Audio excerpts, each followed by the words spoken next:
Picture this. You're at a party. The room is packed. Music fills the air. People are talking, laughing, snapping photos. And from the outside, everyone seems happy. Everyone seems connected. But look a little closer. Nobody is just sitting there. Nobody is simply thinking. The instant silence creeps in. Even for just 2 seconds, someone unlocks their phone, someone kicks off a fresh conversation, someone rushes to fill that gap. Now imagine something completely different. One person, alone at a small table, no phone in hand, no music in their ears, no book propped open, just a warm cup of tea and a quiet mind turning slowly behind steady eyes. To most people walking past, that person seems a little off, maybe even a little lonely. But here is what almost nobody tells you. That person is doing something the vast majority of people genuinely cannot pull off anymore. Something that was once entirely ordinary. Something that is quietly, steadily becoming one of the rarest things around. This isn't a video about being an introvert. If you light up around other people, that is a beautiful thing, and nothing in here is arguing otherwise. This is about something else entirely, a specific collection of mental habits that only take shape when you spend real time alone, habits most people never get around to building, not because something is wrong with them, but because the world around them never once slowed down long enough to let them. Psychology has been looking at these habits for decades, and what keeps showing up in the research is this. People who actually do these things while alone think differently, carry pressure differently, recover from failure differently, make choices differently. Not because they came into the world with some advantage, but because at some point they started practicing something most people spend their whole lives sidestepping. And if even a handful of these feel familiar to you, your mind is already moving in a direction very few people's minds ever get the chance to go. So think back. When did someone last put you on the spot with a real question? Not small talk, but something that actually made you stop and think. Maybe it was about your career, your relationship, or just what you actually want from your life right now. What did your brain do? Most people reach for an answer quickly because nobody enjoys sitting there looking uncertain, and uncertainty has this way of making you feel like you are somehow behind, like everyone else already figured it out. So people grab the first answer that feels close enough and hold on. But a rare mind does not chase the answer. It lingers inside the question, gets genuinely curious about it, keeps pressing on why, turns the thing over, examines it from one direction and then another. Psychologists have a name for this: epistemic humility, knowing you do not have everything figured out and being genuinely at peace with that. And here is the part that catches most people off guard. You cannot really practice this around other people. When others are present, there is invisible pressure to have a take, to come across as confident, to not seem lost, and that pressure pushes you toward an answer before your brain has had any real chance to actually sit with the question. The moment you say something out loud, it stops being a thought and starts being your position, and positions are hard to walk back. But alone, that pressure vanishes. Nobody is keeping score. You can sit with, "Honestly, I have no idea," and feel completely fine about it, and end up somewhere entirely different 30 minutes later, with no one watching. Consider two people staring down the same hard decision, say, walking away from a well-paying but draining job. One talks it through constantly, pulls in everyone's opinions, and slowly starts carrying everyone else's answer instead of their own. The other talks to people too, but then goes home, sits with it, writes, walks, lets the question breathe, and what rises to the surface there is the real answer, not the borrowed one. The rare mind understands that clarity needs space, and space simply cannot compete with noise. Now, something that happens to nearly everyone at some point.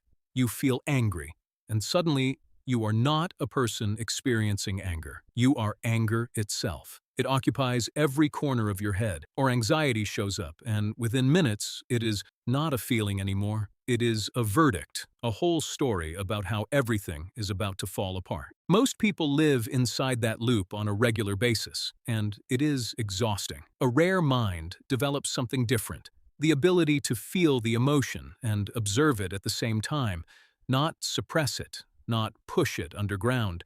Just notice it the way you notice a cloud drifting across the sky. You can see it, but you understand that you are not the cloud. You are the sky. Psychologists call this emotional granularity, the ability to name exactly what you are feeling rather than being swallowed by it. Most people's emotional vocabulary, in the actual moment when they are feeling something, shrinks down to 3 or 4 words: angry, sad, fine, stressed. That is a bit like owning a box with 100 crayons and only ever picking up 4. When everything difficult gets filed under bad, your brain has no precise instructions for how to respond, so it just reacts and floods. But when you can say, "I'm not just anxious right now, I'm specifically afraid of letting down someone whose opinion genuinely matters to me," the feeling gets smaller and more workable, because naming it creates a little distance, and distance opens up a choice. This skill does not get built in the middle of an argument, or in a crowded room, or while texting 3 people at the same time. It gets built in solitude, because solitude is the only place an emotion gets to rise at its own pace, without an audience, without you managing how you come across while you feel it. Researcher Lisa Feldman Barrett has dedicated much of her career to studying how emotion actually functions in the brain, and her work points consistently toward one thing: the sharper your emotional awareness, the better your brain's predictions get, and the better you move through hard moments without being hijacked by them. So when something painful lands, an unexpected message, a difficult result, an unsettling exchange, most people immediately go to someone else and process it out loud. A rare mind sits with it first, asks what this feeling is really about, and only then, if they choose to speak, hands the other person something clear instead of something raw. That is not coldness. That is emotional intelligence, and it is built in private. Here is something most people almost never notice. When was the last time you were in a real conversation about something that actually mattered, and you genuinely changed your mind right there in the middle of it? Not pretended to, not nodded to keep the peace, but actually felt your thinking shift? For most people, that almost never happens, because something old switches on when other people are around. The part of the brain that monitors the group, tracks approval, watches whether you are fitting in or being pushed to the outside. That part does not care about being right. It cares about feeling safe. So in most meaningful conversations, when someone pushes back against what you believe, your brain quietly starts defending what you already hold. Not because the defense is actually correct, but because changing your mind in front of someone feels too much like losing. Solomon Asch showed this decades ago with his famous lines experiment. A participant can see clearly which line is longer, but when surrounded by actors who all confidently name the wrong one, a significant number of real participants go along with the group anyway. Not out of stupidity, but because the weight of social pressure quietly outran their own perception. That same quiet experiment plays out in your meetings, your family dinners, your group chats. People adjusting their beliefs based on what feels socially safe rather than what they actually believe to be true. A rare mind handles this differently. It separates listening from deciding. It listens all the way through, without secretly building a rebuttal, genuinely taking in what is being said. Then it steps away, sits alone, and asks, "Now that I have heard all of that, what do I actually think? Not what sounds smart, not what the group would applaud, but what do I actually think?" This is something like steel manning combined with rebuilding your position from the ground up, alone, away from the pull of social pressure.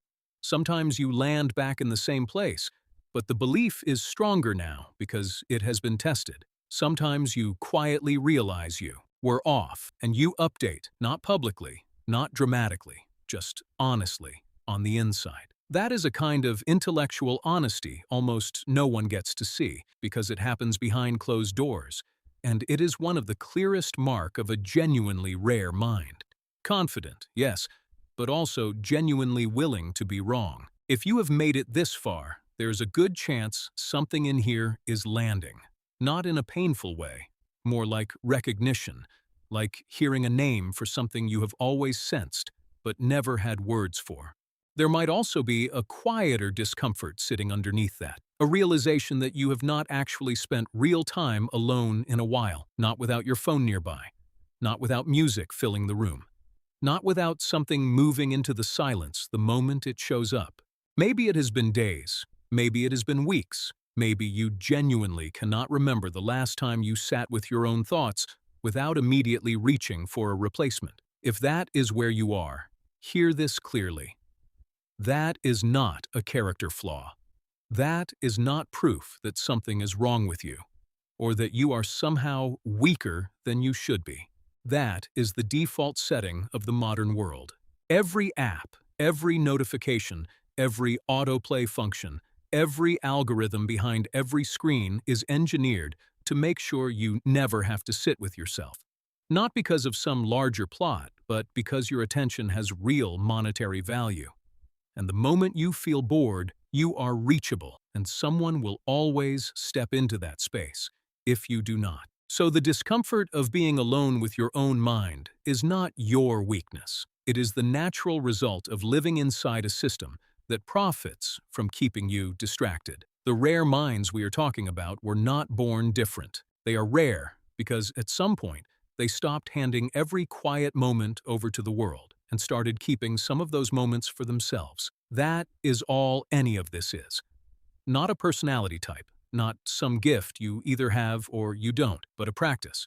One you can begin the moment this ends. We have a cultural problem with boredom.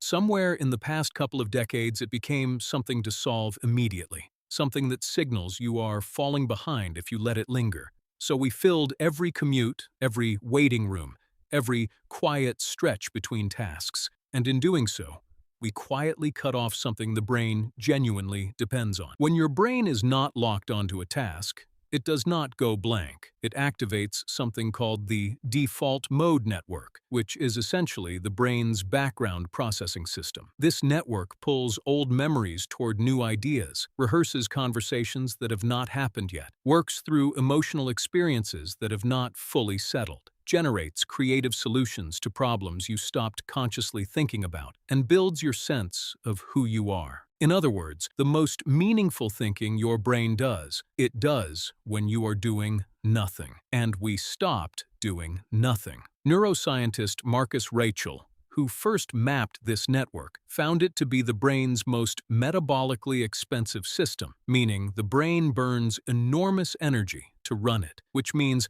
the brain clearly believes it is worth that cost. But this network cannot run while you are being stimulated. The moment you pick up your phone or start a podcast, it shuts off entirely, unable to compete with the flood of incoming input. So every time you fill boredom with something external, you are interrupting the most sophisticated processing system you own. Rare minds have learned to let themselves be bored on purpose. Not all day, just in the small gaps, the commute, the 10 minutes before sleep, the walk between one place and the next, letting the mind drift without handing it a task or a direction. What tends to come back from those wanderings is often the sharpest, most honest, most creative thinking of the day, a solution that was not visible before. A clarity about a relationship, a sense of what you actually want as opposed to what you think you are supposed to want. The brain was working on it the whole time. It just needed you to stop interrupting long enough to let it finish. Here is a question most people have genuinely never been asked. Do you enjoy your own company? Not, can you handle being alone when you have no choice, but does spending real time with yourself, no entertainment running, no task on the table, no purpose driving it, actually feel comfortable, feel natural, feel like something you would choose? For a lot of people, the honest answer is no. And that is not something to be ashamed of, it just points towards something real. Most people have never actually built what psychologists describe as a relationship with their own presence. You have relationships with other people, and those relationships have a quality: warm or tense, easy or effortful. But you also have a relationship with yourself, with what it actually feels like to simply be you, alone, in a quiet room. And for many people, that relationship is uncomfortable, even something to avoid. Carl Rogers, one of the most influential psychologists of the 20th century, described something he called unconditional positive self-regard, the ability to be with yourself the way you would be with someone you genuinely like and trust, without a constant internal voice narrating everything you are doing wrong. Most people cannot access this, not because they dislike themselves, but because they have never simply practiced being okay with being themselves in the quiet, with nothing to show for it. So solitude starts to feel threatening, because when the noise fades and there's no task, no performance, no audience, what remains is just you. And if you have not made any peace with that, the silence becomes something to escape, which is precisely why people fill every quiet moment. Not always because they love the content, but because being alone with themselves genuinely feels like too much. Rare minds have done something quietly remarkable. They have spent enough unhurried mornings, enough still evenings, enough walks without anything in their ears that being with themselves no longer feels like something to get away from. It feels like coming home. And that changes everything. Because when your relationship with your own presence is steady, you stop making decisions out of desperation. Stop chasing relationships to fill a hollow space. Stop saying yes to things that drain you just to avoid sitting alone with your thoughts. You become settled, not closed off, not antisocial, just settled, like a glass of water left alone long enough for everything to stop swirling, clear enough now to actually reflect things honestly. That settledness lets you show up fully with other people, because you are not quietly using them to manage your own discomfort. Lets you make decisions that are genuinely yours, and lets you walk away from things that are wrong for you, even when they feel comfortable. Psychologist Esther Buchholz spent her career making the case, one the mental health world resisted for a long time, that solitude is not the opposite of connection. It is the foundation of it. The quality of your relationships with other people is shaped directly by the quality of your relationship with yourself. And that second relationship can only be built in one place, alone. And now, the rarest thing of all, changing your mind, not about something small like what to have for dinner, but about something you have believed for a long time, something woven into who you are, something you have defended out loud. Most people, when they come face to face with strong evidence against a belief they hold, do not update the belief. They defend it harder. Psychologists call this belief perseverance, holding on to a belief even after the foundation beneath it has been challenged. Not out of stupidity, but because the brain ties belief tightly to identity. Once you have said something out loud, built a life around it, shared it with other people, it stops being just a thought and becomes part of the story you tell about who you are. So, when someone challenges it, your brain does not experience that as an intellectual disagreement. It experiences it as a threat and responds defensively the same way it would respond to something physically dangerous. This is why even very intelligent people can go entire lifetimes without genuinely changing their minds about the things that matter most. Not because they lack information, but because accepting new information would mean quietly admitting, I was wrong about something I thought defined me, and that feels terrifying. But a rare mind has learned to pull apart what I think from who I am, because these are not the same thing. Beliefs are your current best understanding, given what you knew at the time, and the world keeps handing you new information. A rare mind treats its own beliefs the way a careful scientist treats a hypothesis, with curiosity, with real openness to being proven wrong, with the understanding that being wrong and updating is not a failure. It is exactly how the whole thing is supposed to work. Developmental psychologist Lawrence Kohlberg spent decades tracing how moral reasoning matures across a lifetime and identified what he called postconventional reasoning, the stage at which someone stops outsourcing their values to culture, family, or the need for social approval and starts building a genuine internal compass, one they have actually tested and chosen for themselves. Most people, his research suggested, never quite reach this stage, not because they are incapable, but because reaching it requires spending time alone with your own beliefs long enough to question them honestly, without an audience, without the social cost of being seen to waver. And here is what happens when you actually practice this. You become more confident, not less, because the beliefs you hold after honest examination are beliefs you genuinely own, not ones you inherited passively. The ones that do not survive examination, you release without drama, without any identity crisis, because you already know that your identity is not built from your opinions. It is built from your willingness to keep reaching toward what is true. That foundation does not crack, because it does not depend on always being right. It depends on being honest. And it is built in the quiet moments when no one is watching and there is no reward for performing certainty, just you, willing to look clearly at what you actually believe and why. It does not look dramatic. It looks like someone alone in a room on an ordinary evening, quietly closing one chapter of understanding and opening another, with nobody applauding, but something inside shifting and settling into place, more genuinely theirs than it was before. We started with a person sitting alone, no phone, no music, no audience, and said most people walking past would see someone who looked odd, maybe sad. But now you know what is actually happening at that table. That person is sitting inside questions instead of sprinting toward answers. They are feeling something and watching it at the same time, instead of becoming it. They are rebuilding their own views slowly and honestly after the noise of the day has settled. They are letting their mind drift and trusting whatever surfaces. They are comfortable in their own company, not because life has been easy on them, but because they have built a relationship with themselves that does not need constant distraction to feel okay. And they hold their own beliefs with a light grip, willing to examine them, willing to change them without losing themselves in the process. None of this makes that person better than anyone at the lively table across the room. Connection matters deeply. Laughter matters. Being with people is one of the most human things there is, and it is necessary. But this is the other side of that coin, the inner life, the quiet infrastructure no one sees, the thing that shapes everything about how you actually show up in the world. Most people put enormous energy into the outside.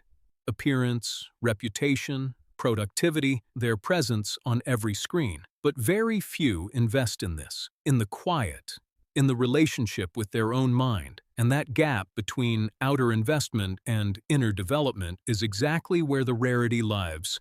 You probably already do some of these things, maybe imperfectly. Maybe in small ways you have never given yourself credit for, and the fact that none of this feels entirely foreign to you is not a small thing. That is everything, because awareness is always where it begins.